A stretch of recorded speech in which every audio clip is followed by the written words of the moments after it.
रही। और आश्चर्य हुआ कि झगड़ा नहीं हुआ आज मेरा।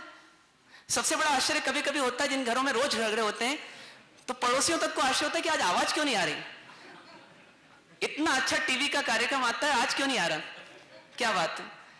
तो पति का जाना हुआ और पत्नी का सोचने के लिए विवश होना पड़ा कि आज पति गए तो गए कैसे, आज झगड़ा क्यों नहीं किया। इधर पति ऑफिस में है, यह सत्य घटना जिस व्यक्ति ने बताई लिखी है, उसने बराबर अपने जीवन की कथा बताई है।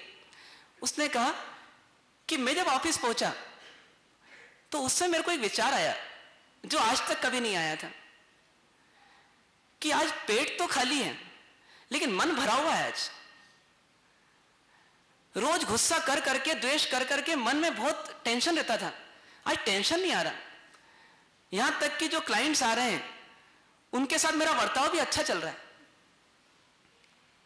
विचार इधर आ रहा है, उधर उसके मन में विचार आता है कि देखो ये मेरे लिए कमा के लाते हैं, मेरे लिए इतना घर बसाया इन्होंने, मेरी पूरी जवाबदारी ये ओढ़ के चल रहे हैं, मेरे को सुरक्षा ये दे रहे हैं, मेरे जीवन में है कौन, मेरा यही तो है। ऐसा विचार उसके मन में आज आया, आज तक नहीं आया था। विचार आता है कि आज ये भूखे रहेंगे क्या। पति को लगता है जब दोपहर होती है तो विचार आता है कि आज टिफिन नहीं है, पर आज मन भरा हुआ है, आज कोई टेंशन नहीं है, आज इच्छा भी नहीं हो रही कि किसी कैंटीन में जाकर खा लो, आज मन बहुत भरा हुआ है। लेकिन विचार करते हैं कि आज इतनी शांति क्यों, आज तक इतनी शांति का अनुभव क्यों नहीं किया। चिंतन आता है कि आज मैं लड़ा नहीं, छोटी सी चीज भोजन, और उसके लिए मैं रोज लड़ता हूं। कैसी मेरी स्थिति है, मैंने अपने घर को नर्क बना दिया। अरे पत्नी बनाती तो थी, 10 मिनट बाद बनाती थी, और क्या करती थी, थोड़ा एडजस्टमेंट मैं कर सकता था, पर मैंने आज तक एडजस्टमेंट नहीं किया। अरे धिक्कार है मुझको, पत्नी को मैंने गुलाम मान रखा है। ये चिंतन कब चल रहा है, ये चिंतन रेस्ट पीरियड में चल रहा है, भोजन के पीरियड में चल रहा है, भोजन नहीं चल रहा। लेकिन आज मन को खुराक मिल रही है, मन आज प्रायश्चित से भर रहा है। इधर पत्नी को भी चिंतन करते करते अंदर आत्मग्लानि होती है, उधर पति को भी आत्मग्लानि होती है। फिर दोपहर होती है, शाम होने लगती है, पति के मन में आज दिन भर से एक ही विषय चल रहा था और पत्नी के मन में भी आज एक ही विषय चल रहा था। जब जब रेस्ट मिलता तो एक ही विषय चल रहा था। पति बोलता मेरी पत्नी कितनी अच्छी, पत्नी बोलती मेरे पति कितने अच्छे हैं, मैंने आज तक उनको समझा नहीं। ऐसा चिंतन चल रहा था। शाम होने लगती है, 5 बजे छुट्टी होने वाली होती है। पति के मन में आज फाइलें पूरी निपट गई थी, चिंतन आता है कि आज मैं कैसे जीऊंगा घर में, आज क्या करूंगा मैं घर जाकर, आज मुझे पत्नी से कैसे निपटना है। पर नहीं, आज मुझे झगड़ना नहीं है, आज मुझे लड़ना नहीं है, पत्नी से नहीं लड़ूंगा मैं। देखिए आप भी यदि इतना नियम ले लें, एक नियम ले लें कि मैं पत्नी से नहीं लड़ूंगा, तो आपके जीवन के लगभग 90% झगड़े खत्म हो जाएंगे। क्योंकि आप ग्राहक से लड़ नहीं सकते, आप ऑफिसर से भी लड़ नहीं सकते, यहां तक कि कभी कभी अपने नौकरों से भी लड़ नहीं सकते, वहां भी गरज है। लड़ते हो तो किससे लड़ते हो, कभी कभी अपने मम्मी पापा से भी लड़ नहीं पाते क्योंकि मम्मी पापा भी सुना देते हैं। अब लड़ते किससे, बच्चों से लड़ नहीं सकते, फिर लड़ोगे किससे, पड़ोसी से लड़ लिए तो जीवन भर का संबंध खत्म हो जाता है। किससे लड़ते हो आप बताइए। आपको लड़ने के लिए कबड्डी के मैदान में मिलता कौन है, पत्नी के अलावा। और ऐसी पत्नी को कौन मिलता, पति मिलता है। आज वो पति सोच रहा है कि मैं बहुत लड़ा, आज आंखों में आंसू है उसके, आत्मग्लानि से भरा हुआ है, चिंतन चल रहा है आज तक मैं बहुत लड़ा, आज लड़ूंगा नहीं। एक ही निर्णय है, आज लड़ूंगा नहीं। और लड़ना तो दूर की बात है, आज तक मैंने जो अपराध किए हैं आज मुझे उसकी क्षमा मांगना है।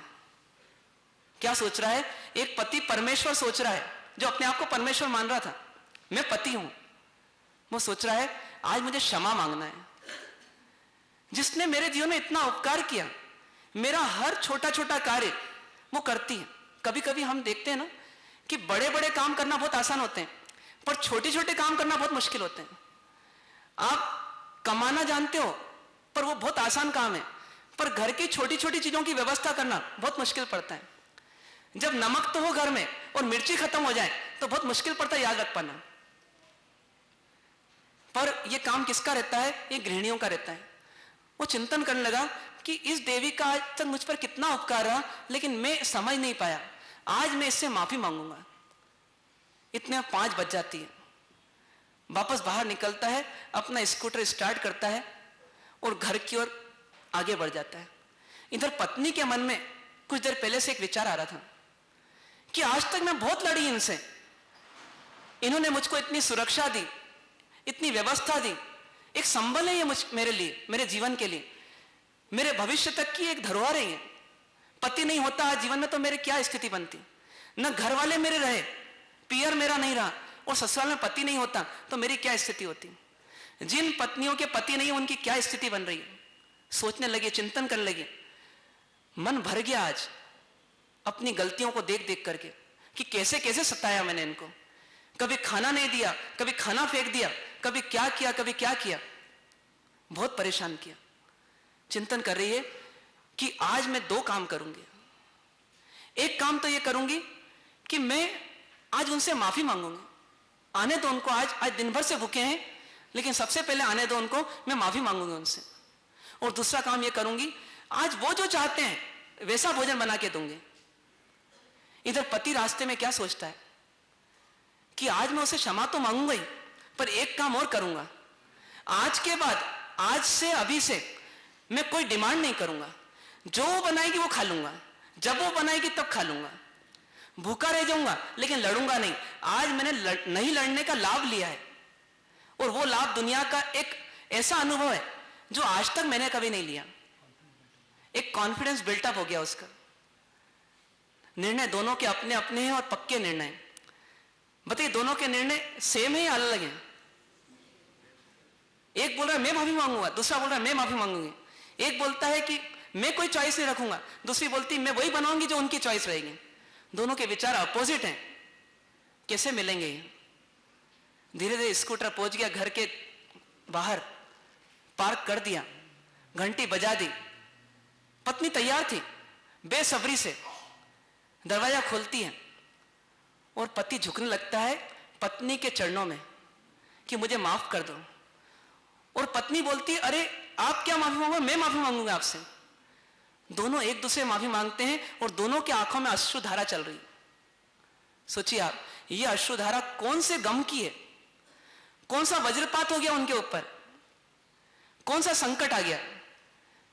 ये संकटों को साफ करने की दवा थी। आज आंख खोलने का समय था, आंखों में जो मेल था उसको निकालने का समय था। पति पत्नी दोनों के मन आज बदल चुके थे। पत्नी ने निर्णय कर लिया था कि आज के बाद, अभी के बाद मैं ऐसा कोई काम नहीं करूंगी कि जिससे मेरे पति को दुख पहुंचे। और पति ने निर्णय कर लिया कि आज के बाद, अभी के बाद मैं ऐसी कोई चॉइस नहीं रखूंगा कि पत्नी को दुख पहुंचे। पत्नी ने माफी मांगी और एक ही कहा कि हे प्राणनाथ, आज मुझे माफ कर दीजिए, मेरी सब भूलों के लिए माफ कर दीजिए। मेरे भूल तो बहुत हैं, मेरी गलतियां तो बहुत हैं, लेकिन मैं आपसे सिर्फ हाथ जोड़ करके माफी मांग रही हूं, मुझे आज माफ कर दीजिए। मेरे कारण आपको भूखा रहना पड़ा, मेरे कारण आपको डांट सुनना पड़ी, मेरे कारण आपको इतना सहना पड़ा, मुझे माफ कर दीजिए। पति कहता है गलती तुम्हारी है ही कहां? तुमने तो मुझे भोजन हमेशा ही दिया, बस समय की थोड़ी सी गड़बड़ होती रही और मैं बरसता रहा। आज के बाद मैं कोई गाली गलौज नहीं करूंगा, तुम्हारे परिवार वालों तक को गालियां नहीं दूंगा, मैं आज से तुम्हारे साथ कोई बदसलूकी नहीं करूंगा, मुझे माफ कर दो, मेरा अपराध बड़ा है। दोनों एक दूसरे से माफी मांग रहे हैं। यह सिलसिला चलता रहा और मन साफ होता रहा। और उस व्यक्ति का कहना है कि वास्तव में जीवन में उसके बाद हमारे घर में कभी झगड़ा नहीं हुआ। एक क्षमा की वाणी जो निकली वो हमारे जीवन में एक ऐसा अमोघ अस्त्र बन गई जिसके कारण हमारे शरीर, हमारे जीवन में कोई बाधा नहीं आई, कोई बाहर वाली परिस्थिति हमारा कुछ बिगाड़ नहीं पाई। और उस व्यक्ति ने एक बात और दावे के साथ कही। उसने कहा कि कभी कभी मेरे मन में कोई इच्छा हुई कि आज ये बनना चाहिए घर में, और जब मैं घर पहुंचा तो वास्तविकता ये रही कि वही चीज बनी। जो मांग करके नहीं मिली वो ऐसे ही मिल गई। पूरा खेल किसका रहा बताइए? वाणी का था। और वाणी को किससे ताकत मिली? भावों से। यह भाव और भाषा का संबंध है। भाव सुधरेंगे, भाषा सुधरेगी, भाषा सुधरेगी तो हमारा जीवन सुधर जाएगा। इसलिए वाणी प्रबंधन हमारे जीवन का एक मुख्य विषय है। वाणी ये नहीं कि आपको कितनी गालियां देना आती है, वाणी प्रबंधन वो चीज नहीं है। वाणी प्रबंधन ये भी नहीं कि आप किसको कितने चुभने वाली बात सुना सकते हो। वाणी प्रबंधन ये भी नहीं कि आपके कारण, आपकी वाणी के कारण कितने लोग भयभीत रहते हैं। वाणी प्रबंधन ये भी नहीं है कि आप कितनी कला के साथ अपने ग्राहकों को पटाते हो। वाणी प्रबंधन ये भी नहीं है कि आप कितने इंप्रेसिव हो, कितना अच्छा भाषण देते हो। वाणी प्रबंधन का, भगवान की वाणी प्रबंधन का इसका कोई सरोकार नहीं है। भगवान की वाणी प्रबंधन तो सिर्फ एक ही बात बोलती है कि आप जीवन में दो साधना करो, दो प्रकार का जीवन जियो। एक संपर्क का जीवन, एक साधना का जीवन। आपका दो प्रकार का जीवन होना चाहिए, क्योंकि आपके जीवन की दो आवश्यकताएं हैं, एक संपर्क और एक साधना। आपको क्या करना है? जब संपर्क की आवश्यकता हो जीवन में तो आप अच्छी तरह से बोल दो, उचित तरीके से अपनी वाणी का उपयोग कर लो। और जब साधना की आवश्यकता है तब आप मौन हो जाओ, आप विराम दे दो अपनी वाणी को। बस जीवन के दो ही छोर हैं, दो ही रूप हैं। साधना कर रहे हो मत बोलो, संपर्क कर रहे हो उचित बोलो। गड़बड़ कहां हो जाती है? गड़बड़ बस इन्हीं धुरियों में हो जाती है। कभी कभी घरों में मौन चलता है, बाप बेटे दोनों एक ही व्यापार में हैं, लेकिन दोनों की बातचीत नहीं होती। वो जीते तो साथ में हैं, लेकिन घर वालों को भी आश्चर्य होता है कि इन्हें 1 महीना हो गया, 2 महीने हो गए, इनकी बात ही नहीं हुई कभी। उस बात नहीं करने को हम क्या बोलेंगे? वाणी का सदुपयोग। वो वाणी का विराम भी विराम नहीं है जिसमें द्वेष चलता रहे अंदर ही अंदर। लड़के को बार बार एक ही लगता है कि पिताजी बहुत दकियानूसी बातें करते हैं, पुरानी बातें करते हैं, और पिताजी को एक ही बात लगती है कि कहां इससे मुंह लगूं, इसको एक बात बोलूंगा 4 बात सुनाएगा। तो ऐसा जो कम्युनिकेशन गैप आता है वो भी वाणी प्रबंधन नहीं है। वाणी प्रबंधन का अर्थ तो यह है कि जब आप मौन रहो तब आपकी साधना चलनी चाहिए। साधना नहीं है और मौन है, वो भी गलत है। और दूसरा ये कि जब आपको मौन रहने की आवश्यकता है वहां अनावश्यक बकबक कर रहे हो तो वो भी उचित नहीं है। कभी कभी व्यक्ति अधिक बोल करके भी इंप्रेशन खो देता है, और कभी कभी व्यक्ति कम बोल करके भी इंप्रेसिव हो जाता है। ऐसा देखा होगा आपने प्रत्यक्ष। कारण क्या है? बोलना कोई खूबी नहीं है, खूब बोलना कोई खूबी नहीं है, सही बोलना खूबी है, उचित बोलना खूबी है, प्रसंगानुसार बोलना खूबी है, प्रसंग से विपरीत बोलना खूबी नहीं है। बस ये जो कलाएं हैं ये हमें समझना है, और यही वाणी प्रबंधन है। बताइए आप में से कितने लोगों को वाणी प्रबंधन की आवश्यकता है? 2 साल की उम्र में बोलना सीख लिया हमने, लेकिन हमें यह स्वीकार करना पड़ेगा कि 60 साल की उम्र होने आ गई पर सही बोलना नहीं सीखा अभी तक। क्योंकि 60वें वर्ष की उम्र में भी यदि हमारा बेटा हमारी वाणी से दुखी है तो इसका मतलब वाणी प्रबंधन हमारा नहीं हुआ। यदि हमारी वाणी में छिलछिलापना है, यदि हमारी वाणी में हंसी मजाक है, यदि हमारी वाणी में गंभीरता नहीं है, यदि हमारी वाणी में मधुरता नहीं है, तो हमारा वाणी प्रबंधन बराबर नहीं है। अभी हमारा व्यक्तित्व अधूरा है, और व्यक्तित्व अधूरा है तो व्यक्तित्व विकास अधूरा है। इसीलिए शिक्षा के 6 आयामों में से आपको याद होगा, अभी तो नहीं भूले होंगे, 6 आयाम कौन कौन से थे? 6 विषय कौन कौन से थे शिक्षा के? देखिए कितनी जल्दी आप भूल जाते हो अच्छी अच्छी बातों को। कौन कौन से थे? सबसे पहला शारीरिक, दूसरा वाचिक या संप्रेषणात्मक, तीसरा कौन सा? बौद्धिक, चौथा मानसिक, और 5वां भावात्मक विकास, और छठा आध्यात्मिक विकास। इस वाणी प्रबंधन का संबंध कौन से विकास से? संप्रेषणात्मक विकास से। हमारे व्यक्तित्व के विकास का एक अनिवार्य अंग है संप्रेषण। संप्रेषण यानी कम्युनिकेशन, वो सही नहीं होगा तो हमारा व्यक्तित्व अधूरा होगा। इसलिए हमें व्यक्तित्व विकास के लिए संप्रेषणात्मक शिक्षा यानी वाचिक शिक्षा ये लेना भी आवश्यक है, और उसी का नाम वाणी प्रबंधन है। इसलिए वाणी प्रबंधन को हम ऐसा ना माने कि ये तो मुझे आता है, ये हमें नहीं आता। अक्सर प्रसंगों में हमारी शिकायत क्या रहती है अपने आप से कि नहीं बोलता तो क्या अंतर पड़ता। कई बार पति सोचता है बाद में कि मैं नहीं भिड़ता पत्नी से तो क्या अंतर पड़ता, पर कब सोचता है? जब राई का पर्वत बन चुका होता है। होती है ऐसी स्थिति, पर वो स्थिति आए नहीं, उसके पहले हम सुधर जाएं, उसी का नाम वाणी प्रबंधन है। कैसे वाणी प्रबंधन अपने जीवन का करना जिससे हमारा व्यक्तित्व विकास हो और हम जीवन में अच्छा संपर्क, अच्छी साधना कर सकें। ओम शांति शांति शांति। जल है तो कल है, यानी जल प्रबंधन, वाटर इनटेक मैनेजमेंट। जिस प्रकार से आहार के बिना जीवन नहीं चल सकता, हम कह सकते हैं कि जल के बिना तो जीवन की चलने की और संभावनाएं कम हो जाती हैं।